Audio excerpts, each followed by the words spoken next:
I don't see how we can make bigger enemies. To be offended or frightened of everything. So you've become like the sort of Tony Scarface of podcasting.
Good morning, everyone. Happy Wednesday. Welcome to the morning show. Glad to have you here. We're happy to be here. We're happy to see you all. We love you so very much.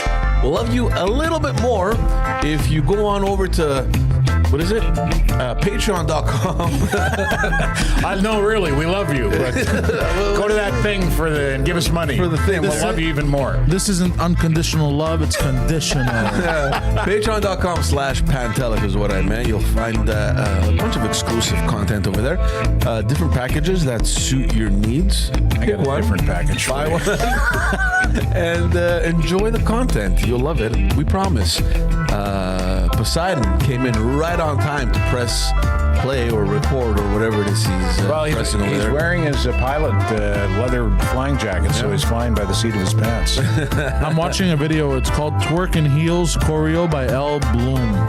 There you have it. If ever you wondered what a responsible producer does during the morning show. Oh, is anyone on it wearing clothes? Well, you know, barely. Define clothes. Yeah. Ted Bird, ladies and gentlemen, from the Terry and Ted podcast, standing by, which aired this morning at 7 a.m., right? Every Wednesday morning. Every Wednesday morning, a new episode comes out. Every Wednesday morning. So it's fantastic because you can wake up in the morning, you tune into the Terry and Ted podcast, and then you take a little break, and then you stay live on Get a cup of the morning coffee, show. and if you don't blow coffee through your nose at least once, we haven't done our job. It's a fun episode, guys. You should go and watch it. Terry, Jesus, Kevin, all day today. Billy. All day today I've been calling you Terry. Yeah. Ted is demonstrating his singing skills on the podcast. Or lack thereof. I think it was nice. I did a Frank Sinatra karaoke because DeMonte had a bad experience with his hotel in New York, so I wrote New York, New York, DeMonte style. And then in honor of the waning days of October, I did a couple of Oktoberfest polkas. Those were funny. Yeah, I did a ABBA polka and an Elton John polka. Look, he's yawning. No, because I don't understand. I don't know what that means. Okay, well, you'd have to. Well, you know what? I'll email you the Twitter link to the ABBA polka. He's like, "What's ABBA?" You know ABBA? You remember ABBA? No, he wouldn't. You know ABBA. The only ABBA I know is ABBA and Preach. No, Dancing Queen. Dancing Queen, young and lean, only 17. Hey, you don't have to build her up to me. That's funny. Do you guys know I'm too sexy for my shirt? Not ABBA. Yeah. That was what was it? Something Fred something. I'm too sexy for my car, too sexy for my shirt, too sexy for my. So sexy. Yeah, that was something. Right said Fred. Isn't that the Scat Man? No, I don't think so. I think that was right. What? Right said Fred. I'm too sexy for my clothes. Right said Fred. Too sexy for my car. Too sexy for my something. I'm so sexy. Poseidon. Yes.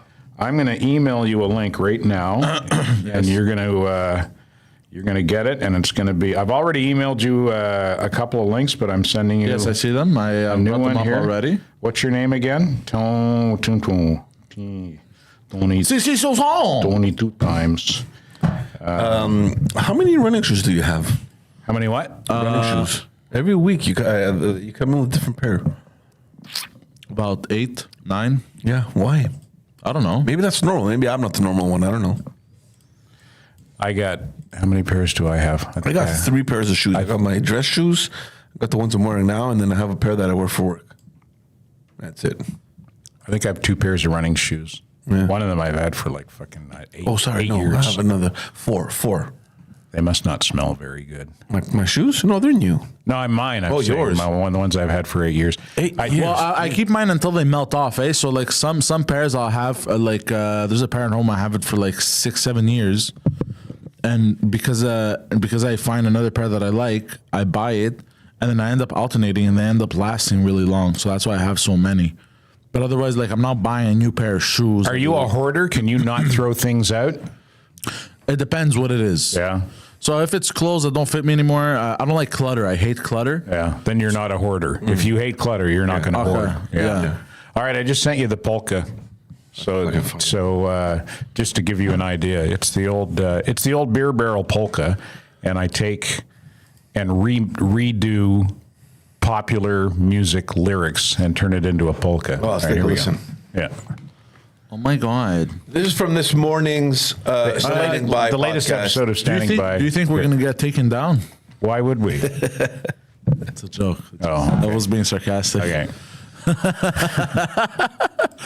SOS, SOS, darling, can you hear me? I need you to be near me, Like the cause I Kermit the forgot Frog, my hearing. voice. Fernando, there's something in the air tonight. I told you not to order IKEA Swedish meatballs. Mamma mia, What? Mamma mia, here I go again. How can I resist you in fishnets and a push-up bra? Dancing queen, young and sweet and 17. She said that she was 18, so now I'm in Bordeaux.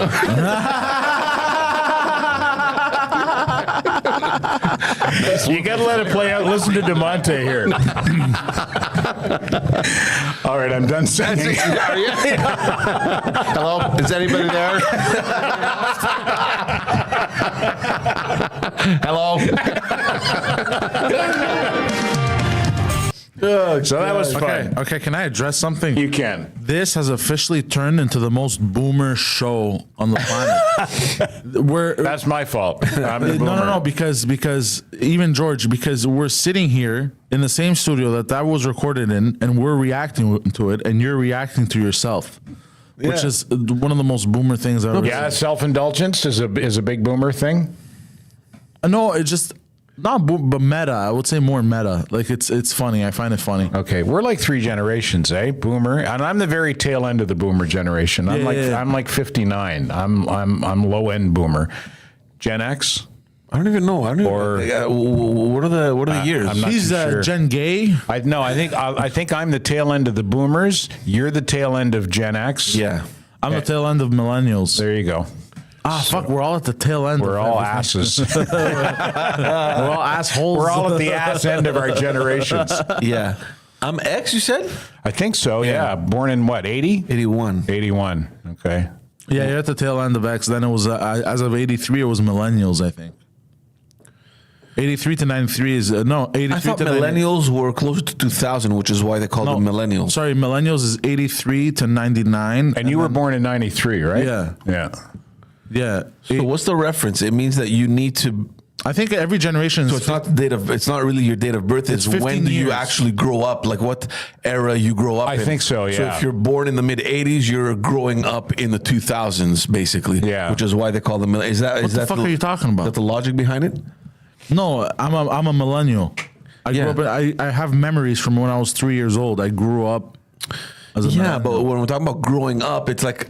What year was it when you were like 10, 11? You know, Yeah, where boomers grew up in the 60s and 70s. Yeah. Yeah. And we were lucky too, because women were but that's not women how and men were generations men. work. Now half. No, I know that. I'm saying these terms, are how they work. women. They work from when you're born. Really? Yes. So then it makes no sense that you're called millennials. Why you're- not? Because I thought millennial was because you're reaching. Well, millennial, yeah, I would think The turn of the century. 2000s. Yeah.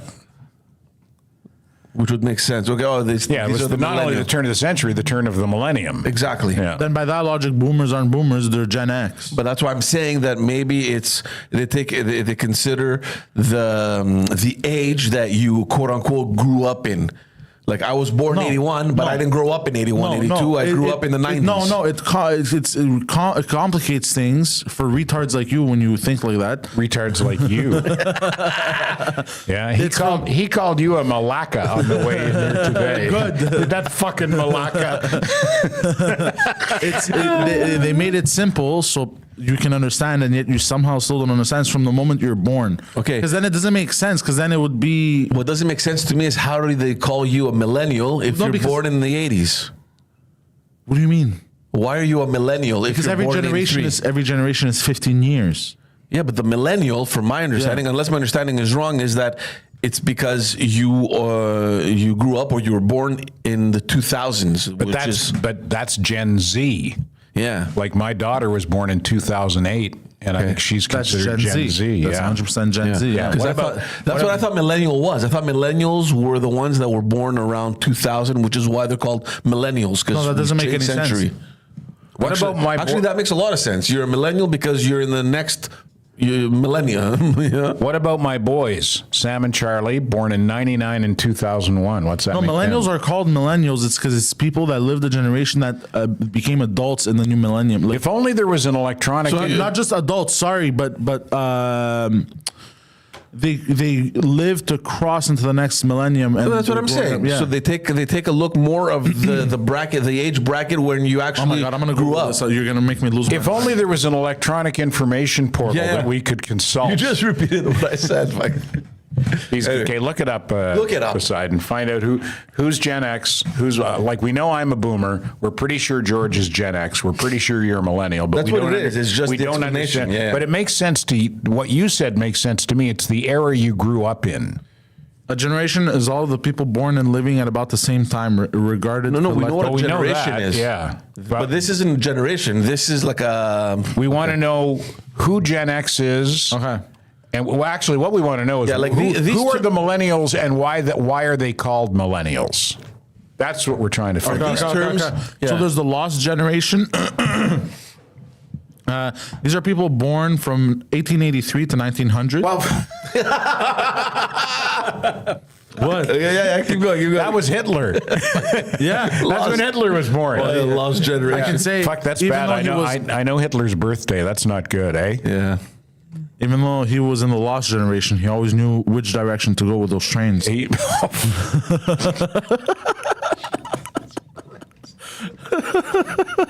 Okay, next, continue. This is the greatest generation. the greatest generation. Yeah, that was the 1920s. Born See, from the First World War. no, Second World War. 1901 to 1927. Yeah, because those are the guys who fought in the Second World War. That was the greatest generation. Okay, so that's, Yeah. you're born there. Yeah, so you're. Yeah. Yeah, okay. Yeah. Then there's the silent generation, also known as the lucky few, who came of age post World War II. So they didn't fight in World War II because they were born from 1928 to 1945. That's my parents. That's my parents, born in 33. And they were the silent generation because Shut up. exactly. Shut the fuck up. Guys are over there dying so Yeah. that you. Yeah. Then there's baby boomers born from 46 to 64. That's me. Then there's Gen X born from 65 to 80. Oh, you just missed it. Yeah. Oh, so you're a millennial. So that's what I'm millennial. Oh my God. So what's millennial? You're not a millennial. You're a fucking boomer, bro. Get the fuck out of here, bro. With your behaviors. So what's after? Millennials 81 to 96. Wait, sorry. What was before? Gen X. Gen X X. is only up till 80, so you 85. just missed it. and then 81 is. And then 81 to 96 is millennials. Yeah, but It goes back to me, what I was saying. You're more of a Gen X than a millennial. Yeah, at the very beginning of the millennial Yeah. wave. So it Yeah, goes back to what I was saying. It philosophically, doesn't you're look more at the Gen age. X. It doesn't look at the year that you're born in. It looks at the year that The you era grew up that you in. grew up in. Yeah. Yeah. Yeah. No. It literally says the people born. Yes, dude. Yeah, but why are they called the silent generation? Because they were born right before World War. During a time of great turmoil. Yeah, they were born. Yeah, the turmoil leading up to. but My see, mom and dad were born in 33. The great generation, they weren't born. They fought in the war. Exactly. Yeah. So it takes into account the time that you were, growing up. So you're born in the 20s. When you came of age. Exactly. So Yeah. you're born in the 20s, but these terms, they characterize you 15 years later, 20 years later. So they fought in the war. That's why they're called the greatest. But that doesn't make any sense because generation. Don't look at it as a generation. Generations, they go with years, that you're born from that year to that year. It's that generation. This is just, I think, just to characterize. Gen Z is 97 to 2013. 2007, 13? Oh, okay. So that's my three older kids. Yeah. Then they're Gen Z. Yeah, and then and Gen Alpha is from 2013 until No. 2030 or whatever. So my eldest, who's 34 and was born in 1990, she's a millennial. My other three, born in 99, 2001, 2008, they're Gen Z. Is that right, Poseidon? Yeah. Sorry, repeat. Tell me Gen Z again. 97 to 2013. Yeah, there you go. That's my three youngest kids. But we can define. So I'll give you an example. We can define these generations. Like we cannot define Gen Alpha yet. You understand what I mean? Yeah. The only reason we can define these generations is because we're looking back into history. Because initially the question I had is, does it take into consideration the time that the date that you're born on, or the period of time that you grew up? Like No, the time that you're born. No, it doesn't. Because I have it right in front of me. It says. Yeah, it takes the years, because it goes from that year to that year. Yeah. But the millennial, like if you look at the title they give it, the millennial, it's because the people that are born in the early 80s, they come of age close to the 2000 year. But they're not mark. millennials. That's what millennial means. No, they're Millennial. Gen X. Oh yeah, millennial ended at 80, right? Gen X ended at 80. Yeah. And then So what the fuck are you millennials. talking about, dude? Millennials start at 81. Yeah, that's what I said. No, you said the opposite. I told you they're called No, millennials. you said the opposite. I said they're called millennials because if you're born in the 80s or 90s, whatever, you come of age close to the 2000 years, which is why it's called millennial. Yeah, you come of age leading up to the turn of the millennium. it takes into But that doesn't consideration. make any sense because I was born in 93 and I didn't come of age during the millennium. Well, yeah, it's whatever. an approximation. It's 7 years. I mean, it's No, it's not. It's literally 1981 to 96. No, 93. Yeah. Yeah, 93. It's 7 years. We changed the right? Is that it? I don't know. We fucking just burned 20 minutes on this. This is like 2-3 elderly people trying to solve Whatever it is. quantum physics. Yeah. I get the dates. What I'm saying is how they characterize it. They look at 10 years down the line, 10, 15 years down the line from the time that you were born.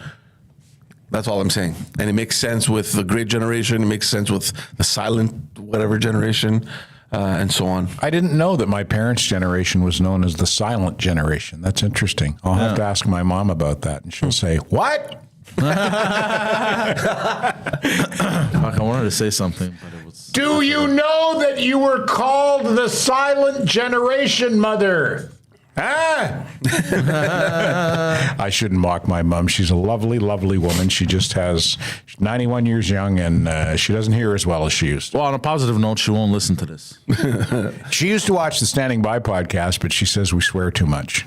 I don't find that you swear that much. No, I mean, relatively speaking, it's like, I think Terry described it as, it's like we would talk to each other if we were driving here in the car. Yeah. There's an F-bomb here, there's an F-bomb there. But it's not gratuitous. I'm trying to eliminate the swear words because I find that I swear a lot. Yeah. Yeah. And I don't know why. And I don't Do you know where swear it in front of started. your kids? Yeah. You know That's what not was good. interesting in this is an interesting generational thing. My parents would swear in front of us when we were kids, but never the F-bomb.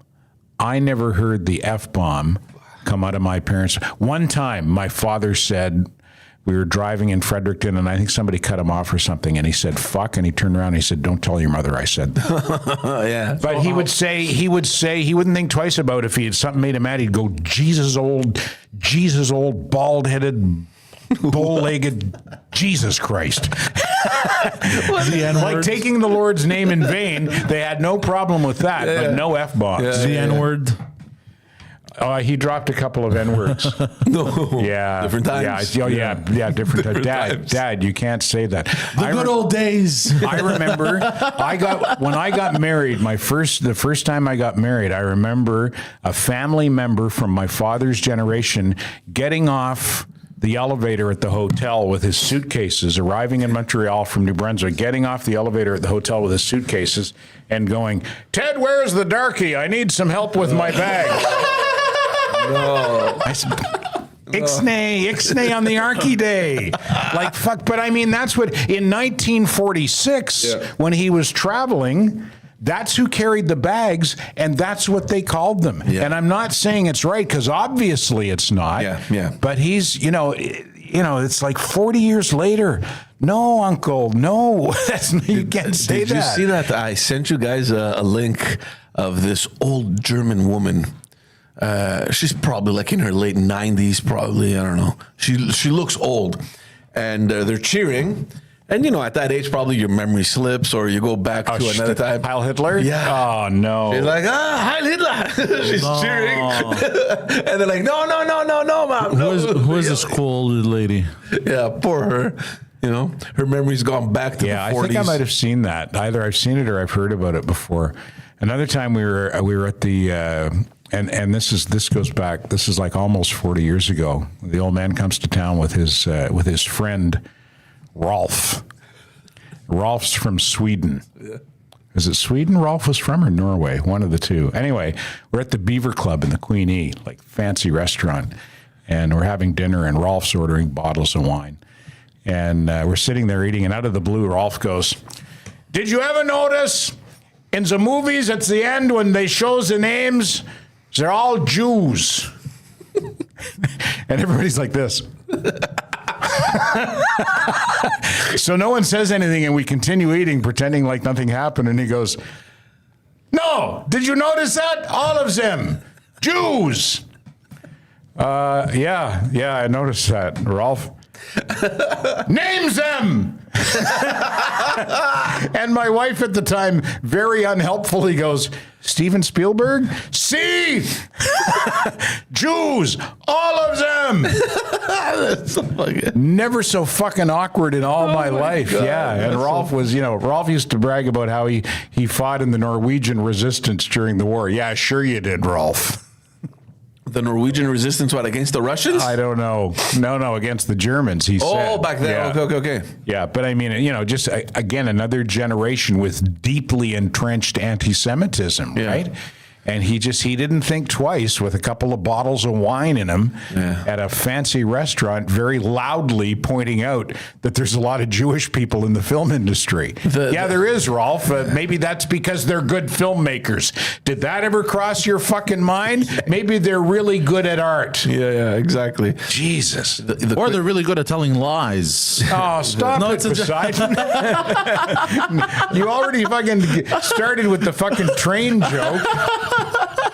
Sorry, I'm gonna stop. The crazy thing about the discussion we're having is that these things happened not so long ago in our lifetime. Yeah. Well, not mine. Well, in mine. Well, no. This happened. You had already been born. This was, I think. This was like late 80s, early 90s. I'm talking about the actual war and all the consequences that it had. The resurgence of anti-Semitism since October 7th, 2023. Yes. Like, you see things on social media now that you would not have. It would have been unthinkable. Yeah. For people to post that before October 7th. But now with resurgent anti-Semitism, and the irony is the resurgence of anti-Semitism began with the worst single massacre of Jews since the Holocaust. Yeah. That marked the resurgence of anti-Semitism because Israel responded and fought back. The Jews aren't allowed to do that. They're not allowed to fight back.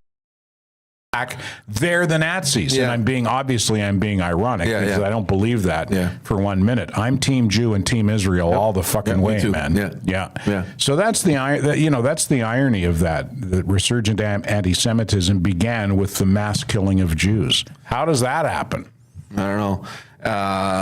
And we've spoken about this many times, right? I mean, the role that social media has had in the last maybe 10 years, especially in politics, it's mind-boggling. It's crazy. And I mean, we can jump into our first topic about the American elections. And just to preface this, when we spoke about the vice presidential debate, and I came and we said, so refreshing to see finally two respectful individuals have a nice debate talking about ideas and policy. This mutual respect about the function and the role that they want to occupy after the election, right? And it only lasted so long.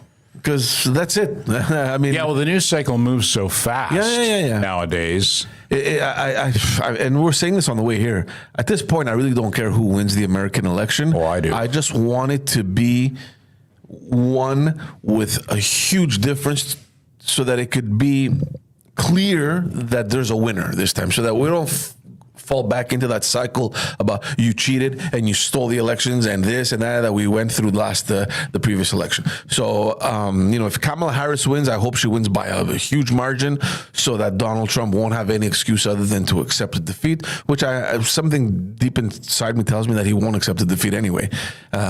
He projects that sore loser vibe. And that's who he is personally. He's a sore loser. And if she wins, I hope that if he wins, I hope that he destroys her.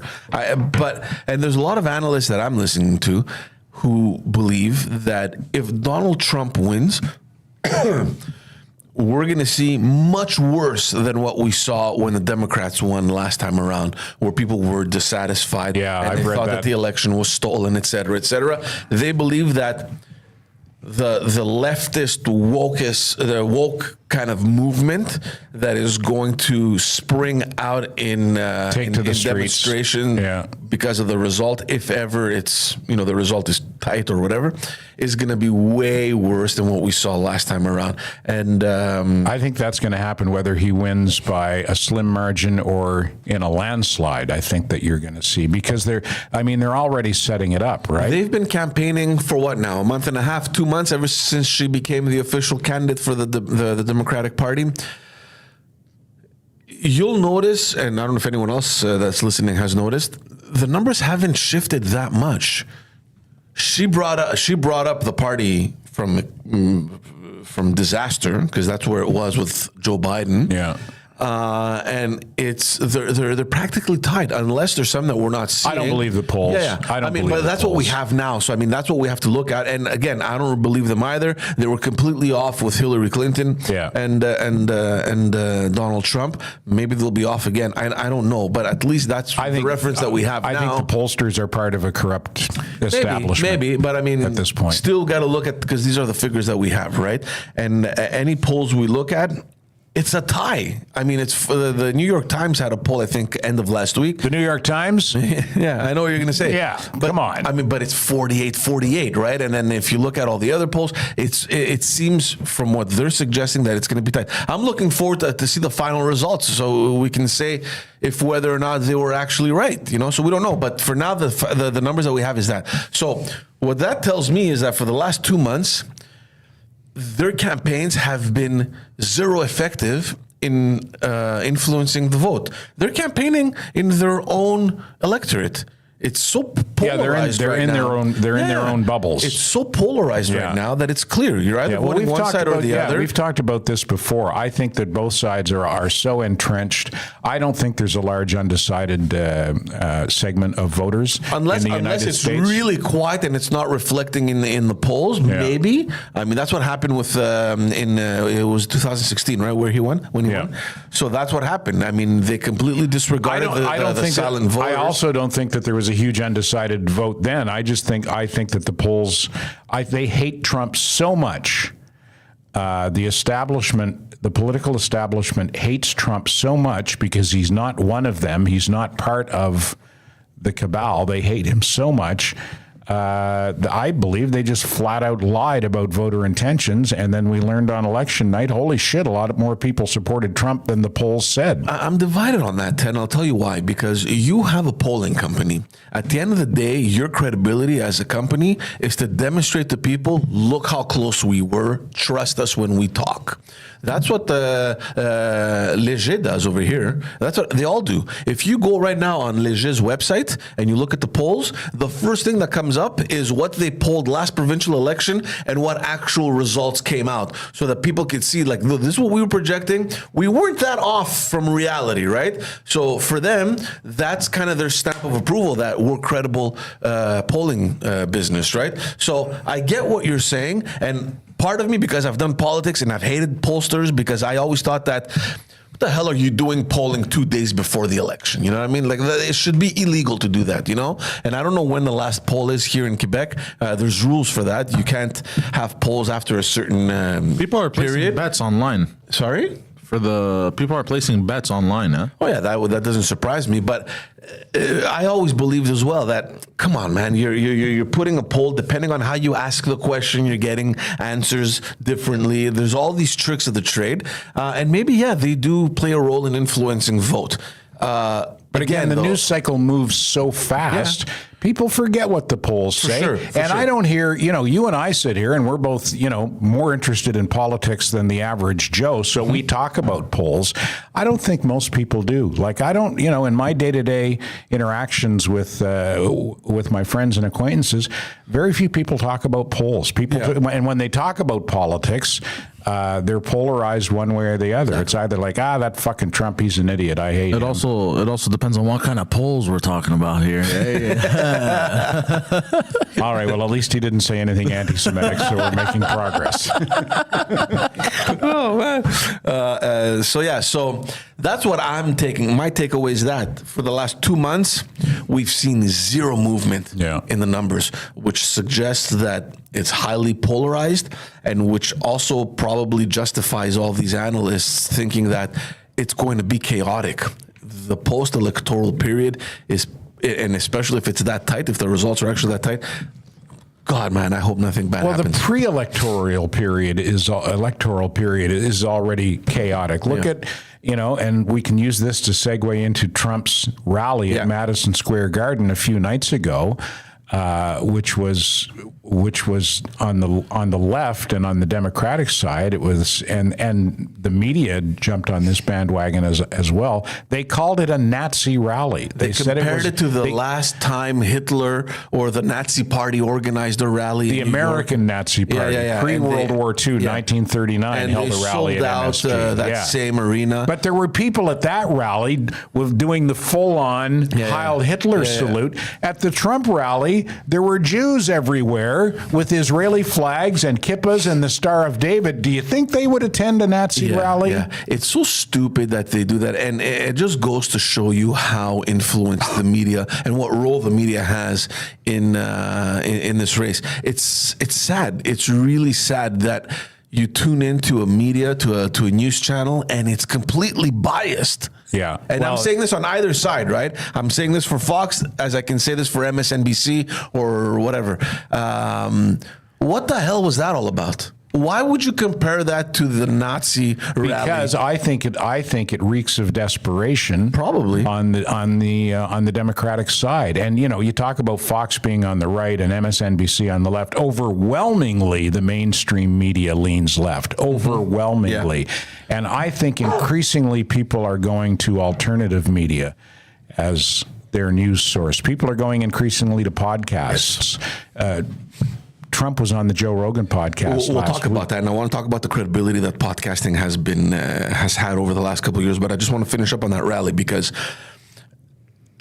to be fair, okay, the guests that this guy had on. Oh yeah, there were some bad choices. I mean, come on. Here's the thing, and I watch French media over here, and I get it. They have no idea who Tony Hinchcliffe is. All right. Yeah. So you had the French Tony Hinchcliffe. He's the guy from the podcast Kill Tony. Yeah, it's Kill Tony, which is huge, right? It's the biggest live comedy podcast. There you go. It's the biggest one. He's a big deal. Tony Hinchcliffe is not a nobody, because they asked Trump about it. He's like, I don't know who this guy is. Probably a nobody. I've never even heard of him. Oh, really? So someone said we should get Tony Hinchcliffe, and Trump said, yeah, okay, put him on. He's playing it as though he's not the one that organized it. The party organizes the rallies. I just show up, whatever. Come on, man, bullshit. You don't know who the people are that You're are the going to boss. speak before you. You're Come the on. boss. You know what I mean? Exactly. Yeah. So Tony. So I'm just referring to the French people, the French analysts here on French news. They're like, and this nobody comedian that comes out completely, racist and says all these things. I don't blame them for not knowing who Tony Hinchcliffe is. He's not a nobody. He's very popular. He was the biggest thing in the last. What do you call it? The footballer, who was it, the quarterback guy, Tom Brady. Tom Brady roast. Yeah. He like all the spotlight was on Tony Hinchcliffe. Like he stole the show. Yeah, because he was so funny. He had like a 3-minute bit. He stole the show. So he's gained a lot of momentum since that. It was the most watched roast ever. It was on Netflix as well. So people know who Tony Hinchcliffe is. And if you know who Tony Hinchcliffe is and you understand his comedy, you know what you're going to get. understand, first of all, that he's not a racist. Okay, he's not a racist. And it was a stupid joke that he made to make people laugh. Here's the problem that I have. Well, let's say what the joke is first. Yeah, so he said, oh, by the way, there's an island of floating garbage out in the ocean, and it's called Puerto Rico. Puerto Rico, yeah. So immediately, the media, the left-leaning media and the Democrats seized on that and said, he's calling Puerto Ricans garbage. There is a huge problem with toxic waste disposal in Puerto Rico, and it's been created by government mismanagement. Yeah. That's what he was talking about. Puerto Rico is a huge island of floating garbage. Yeah. So look, it's bad. That's how it's going to be taken, and that's how it's going to be spun, right? If you take it out of context, it is racist. I mean, it's a floating piece of garbage. Yeah. Hold on. Of course, you can spin it that way. Well, because it's not. It can be spun that way very easily. If you take it out of the context of comedy, because look, here's the thing: Tony Hinchcliffe is in that. No. I disagree completely. He's in that group of people that, and rightfully so, I disagree. Feel like I'm a comedian. I'm allowed to say whatever the hell I want. If you like it, good. Laugh. If you don't like it, go somewhere else. Find the Jon Stewart clip. Poseidon. I have a question for you, George. I'm going to find that clip. I have a question for you, George. So he called the island because it has a lot of garbage. Isn't that just being observant? How can that be turned? How can that be racist? If you're saying there's a floating pile of garbage called Montreal, it's as if you're referencing to Montrealers floating. You're insulting Montrealers if you say that. You're insulting Puerto Ricans when you call it an island. That all depends. Is there really that much garbage on the island of Montreal? Yeah, but nobody. If the answer is yes, then it is a floating island of garbage. Yeah, but if there isn't, then it can be interpreted as racist. But now in this case, it's more observant than anything. But he didn't call the Puerto Ricans how it's dirty. He knew, and everybody knew how it was going to be. Yeah, the point that I'm trying to make is that you're going to a political rally. You're a comedian. Be funny, but keep in mind that the people that are there probably don't know who you are. Okay, I just think that in the future, politicians should stop inviting comedians because evidently from what we're seeing, nobody can understand jokes anymore and everyone takes everything personally. And also, comedians should perhaps stop going to political rallies because they can shoot themselves in the foot. It's just two separate worlds now, man. He upped his profile with that. Yeah. But the point Poseidon is trying to make is a point shared by Jon Stewart, who is a well-known and respected comedian and who is a big-time lefty. Like, no one's ever going to accuse Jon Stewart of being right-wing or Republican, right? Like, he leans way further to the left. Here's what he had to say. You saw the clip? Jon Stewart, yeah. Here's what he had to say about Tony Hinchcliffe at the Trump rally. Listen to this. It's a great reference at the end because Kamala brought Beyonce to a rally and she didn't perform. No, and she came on the assumption that, well, you saw it was packed. It was jam-packed. And people were expecting her to perform, and she didn't. And I saw that. She's like, I'm not here as a performer. I'm here as a mother. I'm here as a whatever, blah, blah, blah. So, and he's absolutely right. I'm here as a sex trafficker. But he's absolutely right. Jon Stewart. Jon Stewart is right. Yeah. And I hadn't seen that clip, and I'm glad that my thought was pretty much aligned with his, that maybe it's not a good idea to bring these people at political rallies. But when they do, how dumb are you that you don't understand that that's what he does? That's what he does. Anyway. For real, what was the joke though? Can you quote it? Who? Any of you? Can you? What was the actual joke? No, I can't quote it directly, but the paraphrasing is: there's an island of floating garbage in the Atlantic Ocean, and it's called Puerto Rico. Yeah. And I didn't do the proper setup for it, but that was the joke. Now, Bro, can we address how gay society has become? If that's offensive, but that's the whole point of our conversation. well, listen, there's been more fallout from it. For sure. Last night, Joe Biden referenced that joke, and I sent you the Joe Biden clip, Poseidon, and he didn't do Kamala Harris any favors by referencing the joke and saying this about Trump. But if you listen to about him, Trump he supporters, sounds gone. He's yeah. But listen to what he says. Or Puerto Rico, where I'm in my home state of Delaware, they're good, decent, honorable people. The only garbage I see floating out there is just supporters. Or Puerto Rico, where I'm in my home state of Delaware, they're good, decent, honorable people.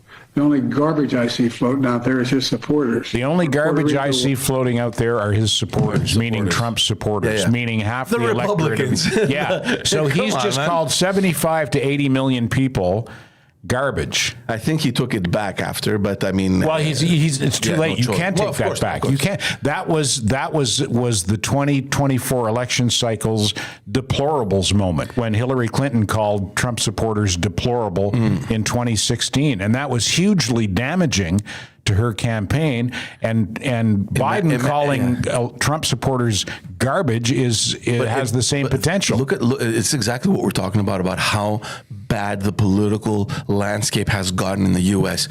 Just a couple years ago, just to mention, to reference your example, deplorable was seen as, oh my God, you used that word. And now they're using fucking garbage. You're fired. You suck. Fuck off, Kamala Harris. It's like recess crazy. at an elementary school. It's a circus. I know you are, but what am I? Yeah, it's a circus. Yeah. My goodness. So I don't know what's going to happen. I'm legitimately worried. We're just days away from the election.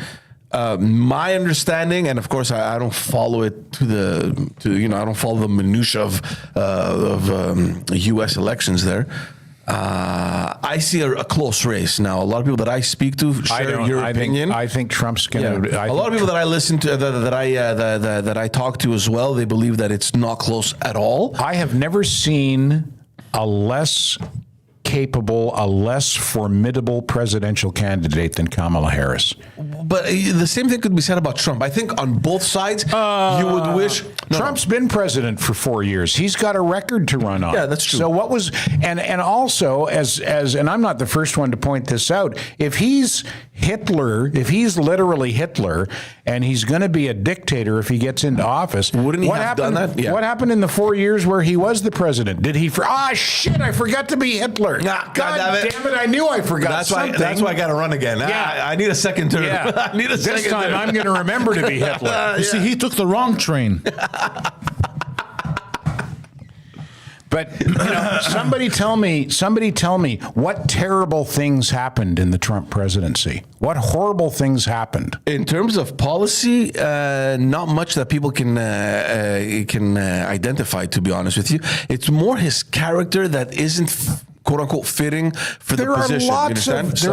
For that position, And yeah, but it's there not my- there are lots of assholes out there who get things done. And part of the reason they get things done is because they're assholes, because they're not afraid to step on toes, because they do what has to be done. Yeah. I know he's a bully and he's a loudmouth, but he's, for better or worse, he's a leader and a decision maker. Yeah. She's an empty suit. She's got nothing.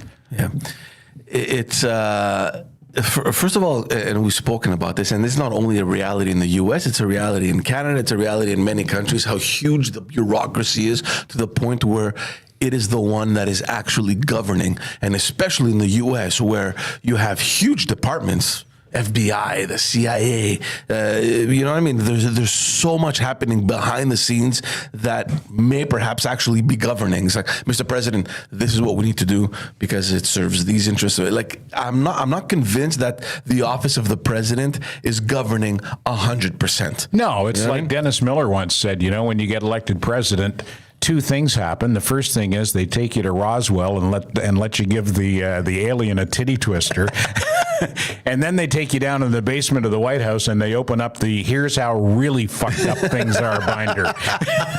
Yeah. So if he wants to change the culture, I mean, it's obviously not something that changes from one day to the next. And maybe you do need a rough character like that well, to walk he talked about cleaning the swamp the last time, draining the swamp. I'm not sure that happened. I don't think it happened either. And he wants to do it again. Like, there's this huge entrenched establishment, and they fucking hate him because they're afraid he's going to come in and clean it up and clean them out. And there's a lot of money at stake. There are a lot of people making money off of being part of the political establishment, and he wants to cut that, and he wants Elon Musk to help him. I listened to Jordan Peterson the other day do a podcast, and it was only Jordan Peterson, so it was better than usual, because when Jordan Peterson's better off interviewing himself, because then he can only interrupt himself, right? He can't interrupt his guests. It's frustrating, yeah. But he did a rundown of what he called the Trump Dream Team. If Trump comes in, he's going to have Elon Musk. He's going to have Robert F. Kennedy Jr. He's going to have, this is, what's his name? Ramaswamy. Vivek. Yeah, he was a candidate in the presidential primary. Smart guy. Yeah. Fucking smart businessman. He's all in on Trump and would be part of a Trump team in a Trump presidency. Tulsi Gabbard, who I find very impressive. Yeah. She's a former American. She's a Democrat. Or a former Democrat. And former American military officer. Yeah. Musk, I already mentioned. So Trump's got this lineup, this J.D. Vance, obviously, as vice presidential candidate, who I find is very impressive. He's got what I think is a very impressive all-star team ready to step in and be the backbone of his administration and get things done and cut that fat. And RFK Jr., he wants to clean up the food industry and get the Man, let me tell you, the lobby in the U.S. isn't happy about that one. I'll be honest. No, with you. of course not, because and it's the same with pharma. Because that's a threat to their. Shut the fuck up and take your vaccine so we can make our billions of dollars. Yeah. That's a threat to them. Who's her dream team? Tim Walz? Are you kidding me? That fucking guy? There's nothing impressive about him. Yeah. Not a goddamn thing. No, I understand, and it's a culture shock, because when you have someone that doesn't come from within, that knows how the system works and blah blah blah and all that stuff, it creates a shock. You're like, who is this guy? It's not so much knows how the system works as it is does what they're told. Yeah. Well, yeah. That's it. Yeah. I can't see Harris and Walz as the two most powerful people in the world. That just scares the shit out of me more than Trump being in charge. I don't know, guys. I think we're entering a time definitely of change, yes, but the fact that people are actually supporting this kind of movement, well, it's also telling, right? I mean, the guy is not taking power on his own. He's not marching up to Capitol and saying, "I'm in charge now." He's not a dictator. Who, Trump? Yeah, like I say, if he was a dictator, he'd still be in. He's getting elected, so people actually want this. So at some point, we have to just shut up and accept the fact that this is the will of the electorate. Whether you like it or not, this is what democracy is. And if he gets elected, so be it. From that point on, we as Canadians, what happens to us, right? Because he has a very protectionist agenda, and our economies are very much integrated with the U.S. And what kind of impact are we going to have? Did Canada's economy suffer in the 4 years that he was? Actually, the economy suffered even from Obama, when Obama had some policies that affected Canada. But with Trump, just to remind everyone, we had to renegotiate the free trade agreement with Canada, U.S., and Mexico. He wanted to impose tariffs, and it's not. It's Well, not. he wants easy. to do what's good for his country. I know, but and this is funny because I'm going to reference back to what Jean Charest had said on our podcast, and a very intelligent guy, and he said that what, there's a problem with that, and I understand that's what he wants to do for his country, but is it really benefiting his country when 40% of what Canada exports actually come from the U.S.? So it's How do you mean? It's much more complicated than we think. It's not as though the U.S. is importing stuff from Canada and it's 100% Canadian. Like for car manufacturing, before the end product goes back to the U.S., it has crossed the border several times because you need these pieces from that thing, from that state. It comes into Canada, so they take care of another part of it, and then you have to send it back to the U.S., and then it comes back to Canada. Like, the economies are so integrated that it goes back and forth this way. So how are you going to impose tariffs on steel, for example? Like, it's going to hurt you too because it's your products that we take in Canada, we manufacture them, we send them back to you, you do something else, you add it, you send it back to Canada. So there's this whole back and forth movement, the same thing with lumber and aluminum. So it's not that simple. It's not that simple. So anyway, all this to say that I don't know what to expect, and I'm honestly fearful. So because everything that happens in the U.S. eventually down the line arrives into Canada. It always comes later, like 3, 4, 5 years later. Well, I think everything that happens in the U.S. has a trickle-down effect the world over. Yeah, but especially us because we're their closest neighbor. Exactly. And as you say, their biggest trading partner. What was Jean Charest's overall take on the presidential race and the political He didn't comment polarization? specifically. What his view was that the U.S. ever since Obama, because people point the finger on Trump in terms of the protectionism and all that, but initially it has started from Obama. It didn't get any better after that, and let's not forget Biden excluded us completely from trade talks with Asia and Australia. As if we didn't even exist. So he wasn't any better for Canada. His main argument was that there needs to be a common ground found within the Western world to compete with the rising fear of China. They're leading, obviously, the market. They're a superpower, and we see that. You can't neglect it and act like it's not happening. Meanwhile, in the Western world, we're fighting with each other, trying to be as protectionist as possible to protect our own interests. So his argument was there needs to be some sort of new trade agreement between the Americas and Europe. So something that unites us, something that we all have in common in order to compete with whatever growing force is coming from out east. He's not wrong. And the question I asked him is it even possible in an age where more countries are turning towards themselves more and more now? His answer was no, it's not. It's going to be very difficult. And that's the challenge of our time. He's not wrong. I mean, he's a very intelligent man. And a seasoned, experienced politician. But someone whose opinion is valuable and worth listening to. So that's where we're at. Yeah. So listen, if you speak French and understand French, and you're interested in politics, I strongly suggest go to Politique. We plugged your podcast on our podcast. Oh, that's nice. Thank you. Yeah. Oh, thank you. Yeah, so much. it's hard for me to say politiquement parlant. There you go. But I managed to. Because we were talking about Jean Charest, because Terry met him. Oh yeah, I saw his post. That's Terry was at an event, English Montreal School Board event. Yeah, exactly. Yeah. So Terry had a chance to meet him and introduce him. What did he think? Event. I'm curious. Did he have the chance to talk with him? Not a great deal, I don't think.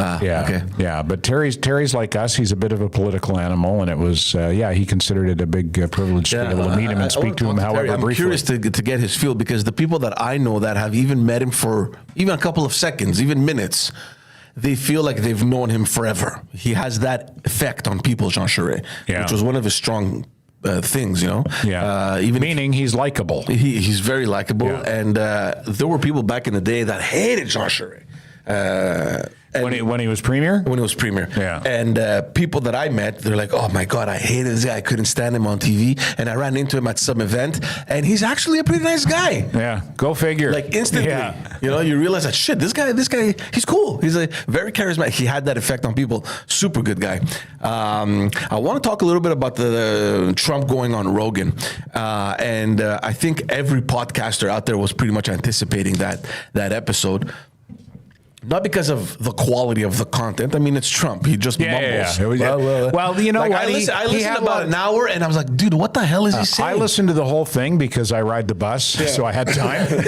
And there was mumbling and rambling, as there always is with Trump. But he had a lot of interesting How many times things. did Joe Rogan try to get him back? All right, let's go back. Okay, well, you're not answering. Let's go back. Well, he kept trying to bring him back. Yeah, he wasn't challenging him. He wanted to. Actually, Rogan wanted the times. Rogan wanted answers. He wasn't. Well, yeah, but the times he tried to drag him back, it was like he tried to drag him back to talk about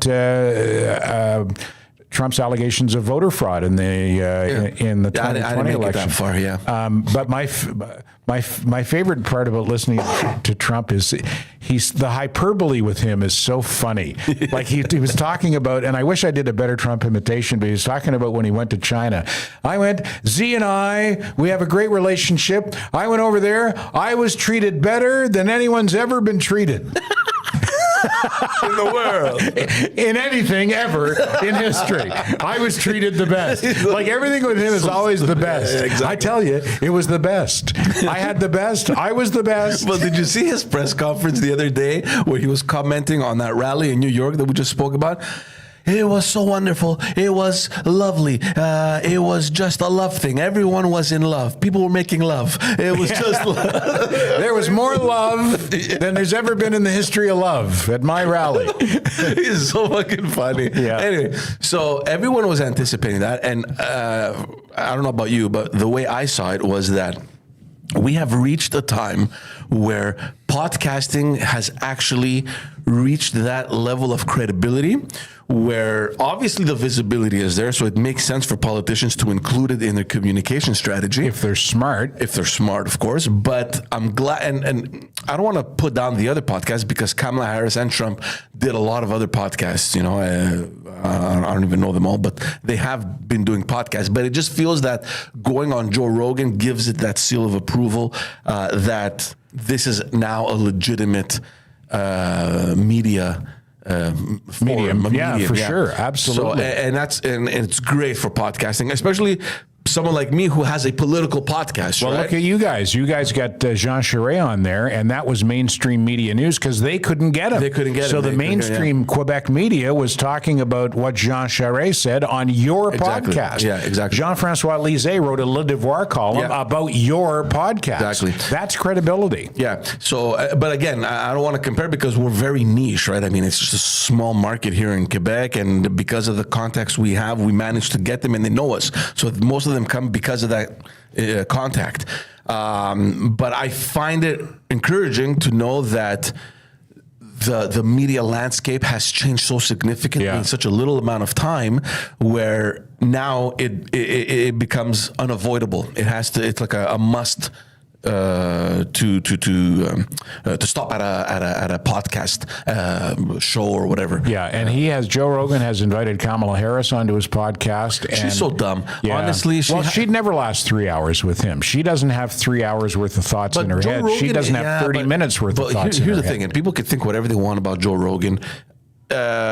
He's not the type of podcaster that is there to take you down and step on you. And he goes, listen, I just want to talk to the human being. I just want to have a conversation. He's not the guy that's going to push the... He's not an attack. He's not an attack. It's not like the Fox News, interviewer who's trying to trap her. It's not that at all. And she'd be stupid not to do it. I don't know if he was trying to trap her. He was just challenging her. Yeah, which is normal. I mean, that's part of his job, and he's doing it. He's not. I don't think he's at that level. So I think it's. Well, that's not. I don't think that's the nature of Rogan's personality. Exactly. That said, I would say for sure that Rogan leans more to the right than he does to the left. He wasn't lately, definitely. Yeah, he wasn't hard on Trump. He didn't go hard after Trump, and it was like a 3-hour chat with your crazy great uncle. You know, it wasn't. Yeah, Trump did not embarrass himself at all. Like I said, a lot of what he had to say was interesting. He's not a stupid guy. No. Trump's not a stupid guy. He's a blowhard, but he's not stupid. Yeah. And a lot of what he had to say was interesting. And then you would get the rambling. And I was treated better than anyone ever has been treated. See, and then he would talk about Kamala won't come here, Joe. Come on, she'll be comatose on the floor. She can't last. And the North Korea guy. Was it Kim Jong Un? Kim Jong Un. I think. Yeah. Kim and I, we get along great. He called me on my birthday. Fucking shit. Let's get on to local stuff. Crazy week, both in Ottawa and in Quebec City. I just want to follow up on what we had spoken about last week.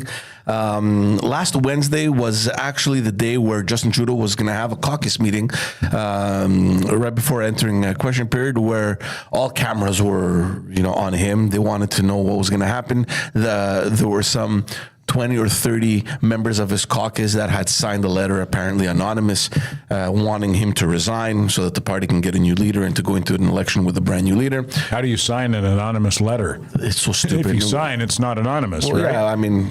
You make an excellent point, actually. Or do you just put Fred Flintstone? I don't know, because they said, I think there was 20 or 30 people that were supporting it, but if it's not signed, how do you know? I don't know if they leaked the number, that there's 30 people that are behind this initiative, whatever. These are backbenchers opposed. These are all they want him to resign. Yeah, these are all backbenchers. And this is the conversation we had in our podcast. First of all, if you're gonna go down this path where you want to throw out your boss, the leader of your party, you cannot hide in anonymity. You can't do that. You lose credibility. Yeah. You got to step up and say, here's my name. You probably don't know me, but this is what I believe, and here are the people that are behind me. You do what has happened in the past, where you actually cross the floor and say, you know what, I'm leaving this caucus because I don't support our leader anymore. And it's happened, and we mentioned an example in Quebec at the National Assembly when Pauline Marois was in charge. She was in opposition, and there was that whole issue with the new auditorium, the Videotron auditorium in Quebec City, where a lot of people in the Parti Québécois weren't agreeing with the party position, and they left. They sat as independents. There were like 6 or 7 of them that left the caucus. That's how you do it. That's how you do it. And if you are 30, it's a significant enough number to have an impact. So man up and do it. The problem is, and this is what I think, there's not any of these people that believe that even a new leader can make them win the next election.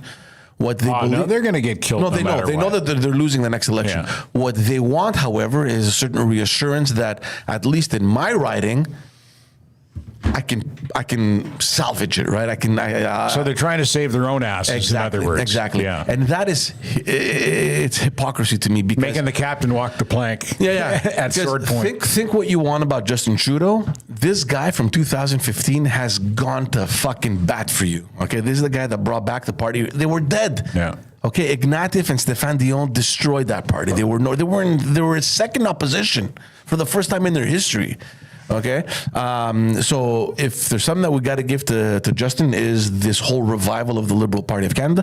Problem is that he made it his party. It's his Liberal Party of Canada. Yeah. It's his image, and the Justin cult. It's the Justin Trudeau Liberal Party, and that's going to be a tough change to make, the transition between him and the next leader. So that's going to be a tough period. But shut your fucking mouth. You're a backbencher. You're there because of him. Whether you like him or not, he's the one that has been winning successfully ever since 2015.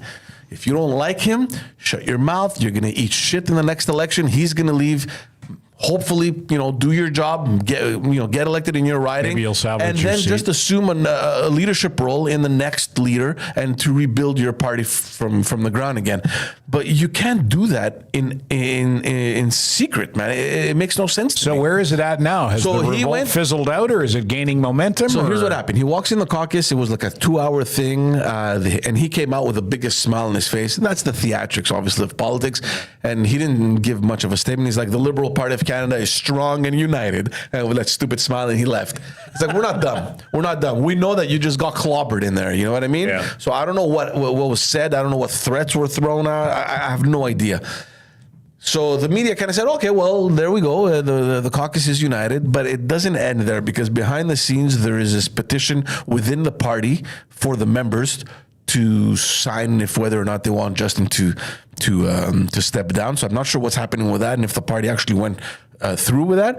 And then there was the proposition, again, within his caucus, to have a silent vote on his support, which he completely crushed. He's like, no, that's not happening. So he's trying to suppress, all this pressure that is mounting. Anyone that thinks the caucus is fine is delusional. Things aren't looking good for him. His people are against him. He's convinced more than ever that he's going to run, and we'll have to wait and see. The other issue that is happening in Ottawa, yesterday, the 29th, was the end of the ultimatum that was given by the Bloc Québécois. For those that remember, Bloc Québécois supported Justin Trudeau and said, we're giving you until the 29th of October. These are our terms. We want more money for seniors, and we want we want assurances that what's it called? Certain industries won't be affected in future trade talks. The pork industry, the milk industry, and the poultry industry. I love pork and milk and poultry. Yeah. Now I'm hungry. So they wanted reassurances. Justin Trudeau didn't give in to the ultimatum. It happened yesterday. Right. So yesterday, Yves-François Blanchet, the leader of the Bloc, came out and said, well, that was the ultimatum. We didn't get what we wanted, so now we're pulling their support. Well, they never had their support, because it was the NDP that had kept him. It was the Bloc Québécois that kept him in power because of this ultimatum. So because the NDP had bailed on yeah, him, exactly. right? And now he's like, well, now we're going to talk with the Conservatives and see how we can agree on terms of getting Trudeau. So we might see another non-confidence vote? There is going to be another, for sure. Yeah, that's what and he this said. one could pass? I don't know, because the ball is back in the court, in the NDP court. Okay. So if the NDP supports Justin Trudeau, they're going to look like idiots because they pulled out of the deal, right? So I don't know. That's where we're at. I don't know when the timeline will be for the next vote of non-confidence. I think it's probably by next week or in 2 weeks. I can't remember. I see Francis Scarpaleggia all the time at the Point Claire Aquatic Center, the West Island MP, Liberal MP. Good guy, he's a great guy. We swim together. I should ask him sometime. Catch him off guard, when we're standing in the locker room so in where our, do you stand on in our this socks leadership? and underwear. What's going on with the caucus revolt, Francis? Are you on that letter? What's happening? But Francis has no issue. I don't think Francis Scarpaleggia is someone that would actually even be concerned about losing his seat. So I don't think he's... Pretty safe seat, you figure, Lac St. Louis? Yeah. And he's a good guy, too. I like Francis a lot. Guy. You know who else I like?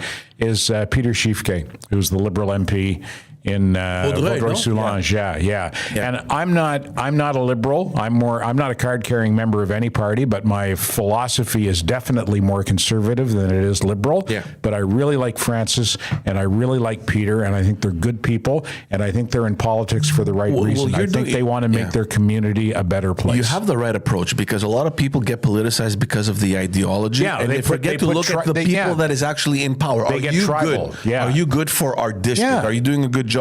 Regardless of the party that's there, are you okay?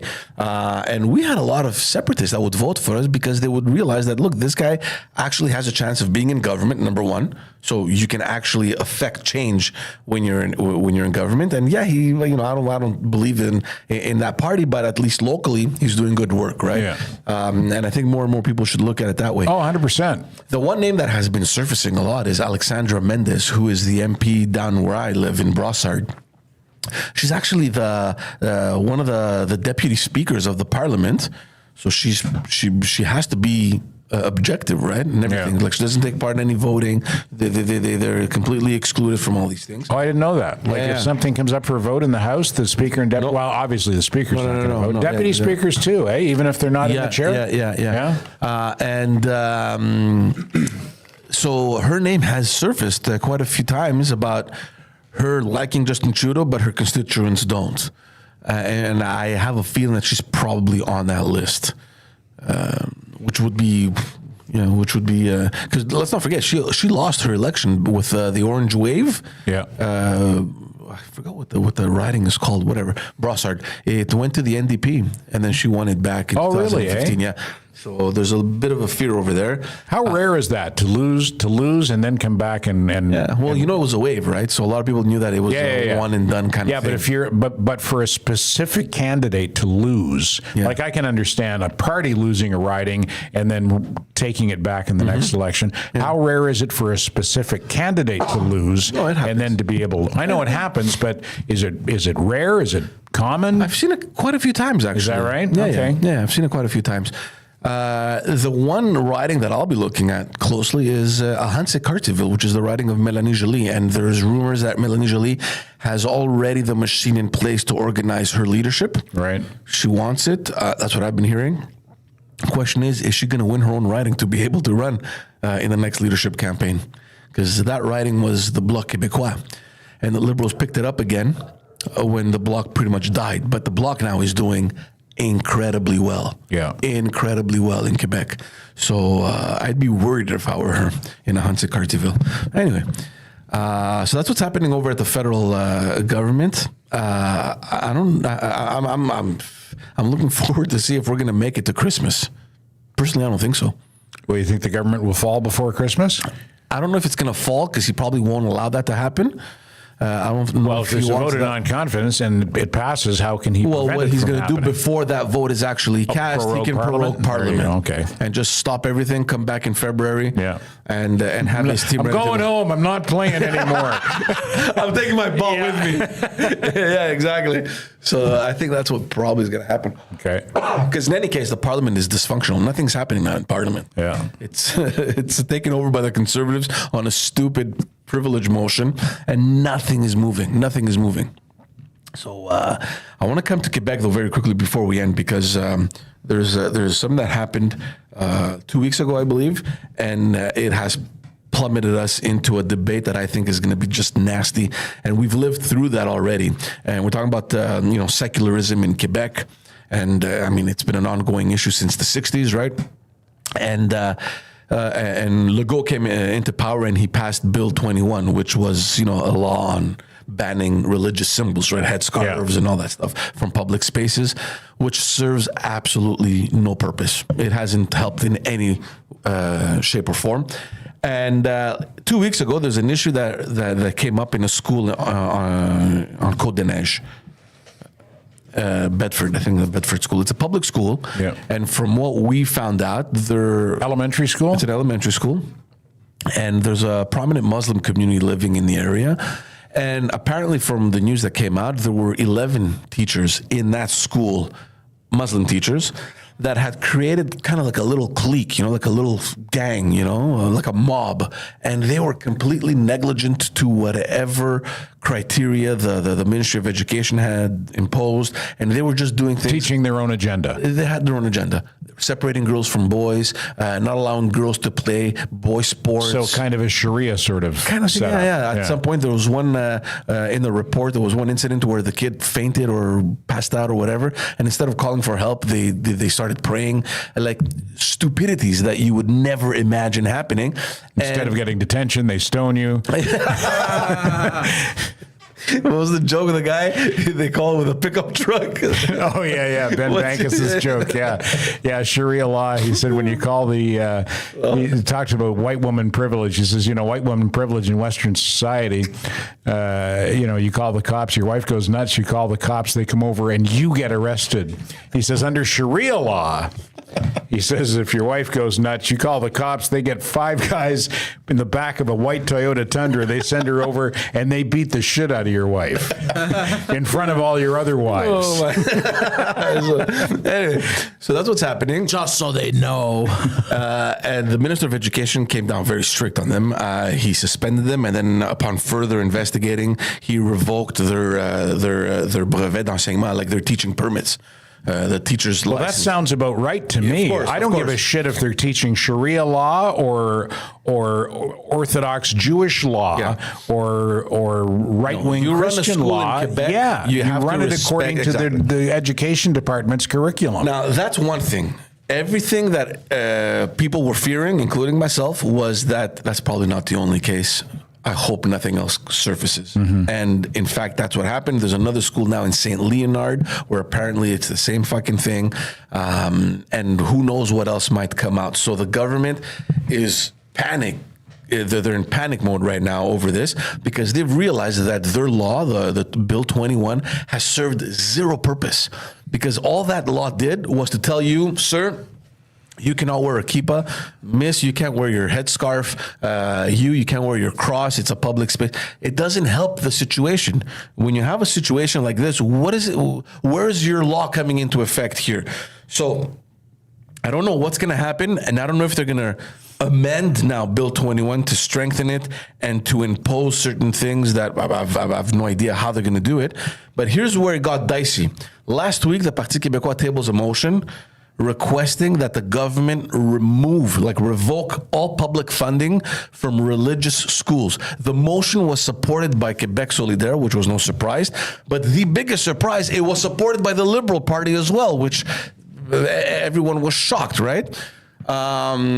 And over the weekend, there were some members of the Liberal Party that stood up and said, you know what, I can't support this. I can't. I'm thinking of Elizabeth Prass, who gets elected in Darcy McGee, who has the biggest Jewish community, obviously, in her riding. She has a lot of these religious schools. Desiree McGraw in NDG. Fred Beauchemin, who's running in the leadership race. Coder came out and said that they should have never accepted this motion. This is something that the members should decide upon and should be brought to the next members convention happening next week, or in 2 weeks rather. So all fucking chaos has broken out in Quebec City. The Liberals are going back on what they said, and the question now comes to the forefront: do we accept religious schools receiving public funds? Is it just to have the government funding schools where you know that in the schools they're practicing religion? And a lot of people didn't even know that this existed to begin with. Yeah, we'll clarify a couple of things. So here's for the thing, there's three categories when it comes to education in Quebec.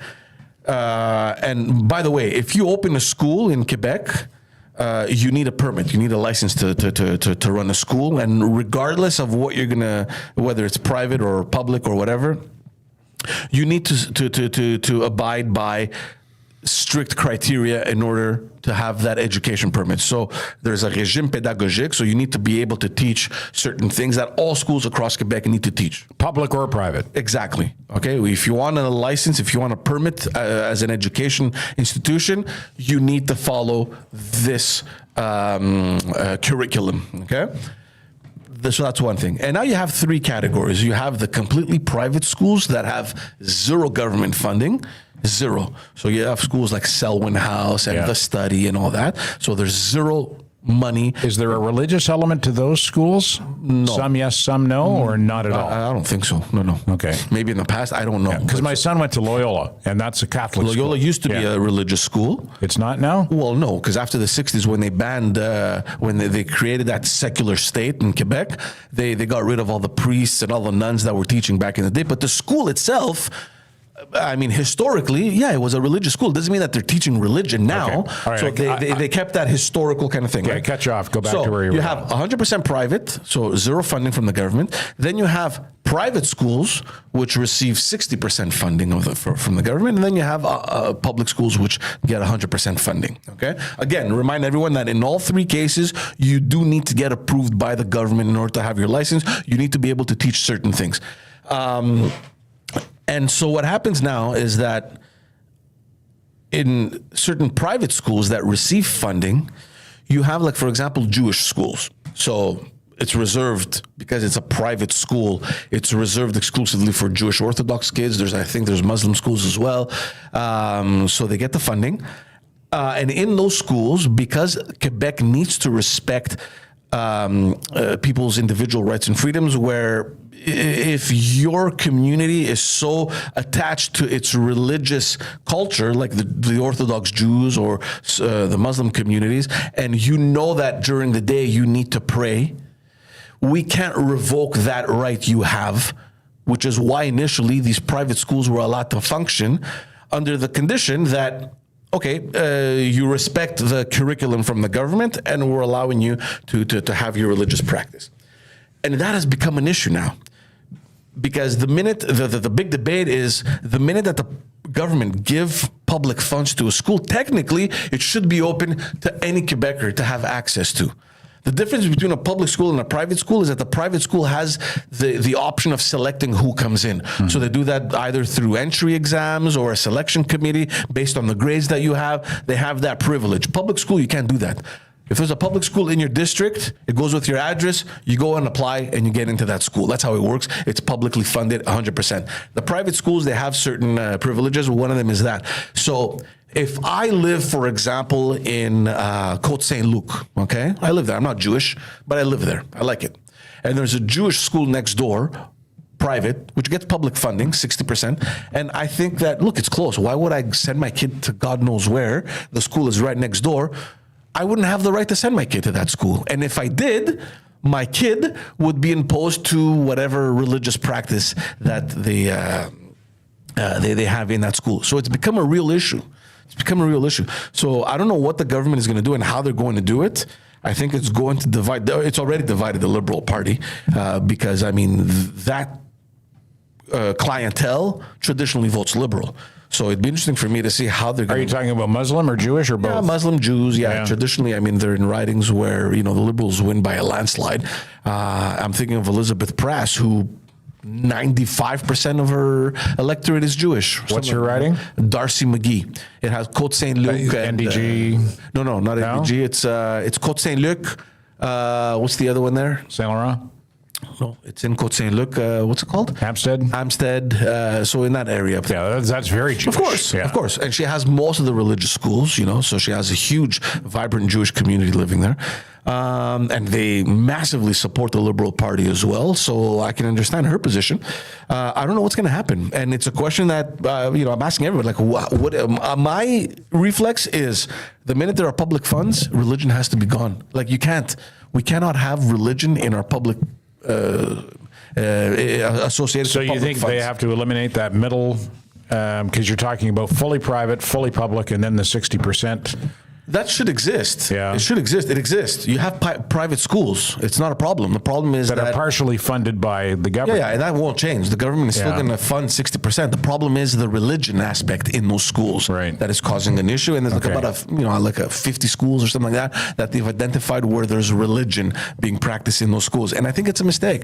And I agree. I agree with. You think it's a mistake to allow them to teach religion I do, in because those the minute schools? you're getting public funds, religion has to be separated. I'm sorry, you know, we live in a secular state, and I come from a background where religion is important. I'm not religious myself, but you want to practice your religion, there's a church for that, there's a mosque for that, there's a synagogue for that. I don't see why that has to have place in school. I don't see it. And we have to clarify something, because people are going to come out with a bunch of racist things. Oh, yeah, you're racist towards Jews or whatever. You know, they're not trying to remove religion from Quebec. That's not what's happening here. I mean, thankfully, we live in a province where we had a Charter of Rights and Freedoms way before Canada did. All right, so those rights are protected. The question is, does it have a place in schools? So, you know, we're not telling you you're Jewish and you're no longer allowed to pray. No, go to your synagogue and pray all you want. Yeah. But when you're coming to school, and especially if I'm giving money to that school, I have a problem with it. Yeah. I don't know how other people feel, but the minute there's public funds, I think religion should be eliminated. I think we're at that stage. How come you guys have your own Christmas and Easter? What's going on there? No, we don't. Yeah, the Greeks. Isn't there a Greek Christmas and a Greek Easter that's different from... But isn't that real Christmas? I don't know. That's not real Christmas. What are you talking about? The Orthodox faith, because it's the old we call them the old calendar, or we're not part of that. Yeah. We follow the regular calendar. We celebrate Christmas on the 25th of December, and New Year's on the 1st. There are old traditional Orthodox. Greek Orthodox. Yeah, the traditional Greek Orthodox, which is it follows the old. Is it the Gregorian calendar? I think so. Yeah. So that's the only difference, is just the calendar? They're off by 14 days because they follow the lunar. They follow a lunar calendar. So they celebrate Christmas 2 weeks after. Yeah. And so their Christmas falls on January 6th, which is King's Day or whatever it is. Right, yeah. So depending on the family, you could celebrate Christmas twice, maybe. But I'll tell you one thing. If your grandparents are Orthodox? They don't those two don't blend. They don't, eh? No, it's very rare that you're going to see a family where an old calendar marries a new calendar. Really? Yeah. That's interesting. Yeah. Wow. And a lot of people make the mistake because when you think, oh, you're Greek Orthodox, they associate us to Russians and Bulgarians and the Slavs that are Orthodox. They follow the old calendar. Okay. There are still quite a few Greeks that do as well, but the majority, are they've evolved. Yeah. You got around they lost the Cold War, the Russians. Yeah. They didn't know what day to attack. But it's Which Christmas. calendar? What do you mean they're attacking on January 6th? It's Christmas, goddammit. I thought we were supposed to attack 2 weeks ago? What the fuck, bro? So it's a big issue. That's all I'm saying. And we're entering this whole thing where this secularism issue is going to come back. And I think it's going to remain present until the elections in 2026. I have no idea what's going to happen, but it's a serious issue. Well, it'll be interesting to see what we have to talk about at this time next week, because it'll be the day after the American election. Ooh, yes. But everyone I don't think we're going to have much. Well, everyone. depending on Wait, when is the election? The 4th. Always. Yeah. Wow. So next Tuesday. But I keep hearing, we won't know until maybe a week later who won. And we talked about this last week. When the fuck did that start? For as long as I can remember, the victory speech and the concession speech was given on election night. Now all of a sudden we won't know until a week later. Why is that? Is it because they have to figure out how many votes they need to find in order to win? No, or Plot because twist. Plot twist. I have a prediction. Well, let's hear it. Okay. Ready, Ted? Hang on. Wait, let me move up to the edge of my seat. Okay. Election night, where they're supposed to, where there's the winner, and they say, it might take a week. It's never going to happen. We're going to find out Kamala Harris was involved in some weird orgy gangbang. Mm-hmm. Then people are going to be like, this is who you want. Then we're going to find out like, oh no, she won. But then the victory speech is never going to come because she was too busy with the orgy. Mm-hmm. I thought he was going to say they're going to find out about the orgy gangbang and then everyone's going to vote for it. We want to change our vote. It's too late. And then civil war is going to break out. I hope it doesn't. I hope it doesn't either. And I'm like you said, Ted, I'm curious to know what we're going to talk about next Wednesday. If It'll the posters were right and really it's tight and we won't have news until December. Yeah. It's no longer going to be tight, is all I can say. Hey, Because I think the electoral districts have until mid-December, I think, to as a deadline to give in the results. So this could very possibly go until mid-December. Who knows? If not, you would have been right. And next Wednesday morning, we'll be talking about the new president of the United States. We'll see what happens. All right, guys. Thank you so much for tuning in. Do not forget, please, to go over to patreon.com/Pantelis. Get yourself a plan. Listen to the exclusive content. Poseidon over here, the Poseidon69. Follow him on all social media platforms. He also has the Intellectuals, which I don't know if I recommend it, but if you like that sort of shit, I recommend it. Yeah, they're going to be wearing orgy masks on this week's episode. Seriously. Yeah, they're calling it Halloween, but they're having an orgy on the Intellectuals. And Ted walked in on them. Yeah. Halloween is just orgies for the poor people. There you go. Terry and Ted, they have a podcast called Standing By. It's every Wednesday morning at 7. So if you're up at that time and having a coffee, listen to them. It's great. I love it. Listen, you don't have to. It's not like ours. It's not live. It's there all the time. You can tune in whenever you want. Yeah, anytime. Go to Standing By, the Terry and Ted podcast, wherever you get your podcast. New episode came out today. And if you know or understand French, you can find my stuff over at Politiquement Parlant. We're getting great guests coming up, so it'll be fun. Thank you all. See you next week. Ciao.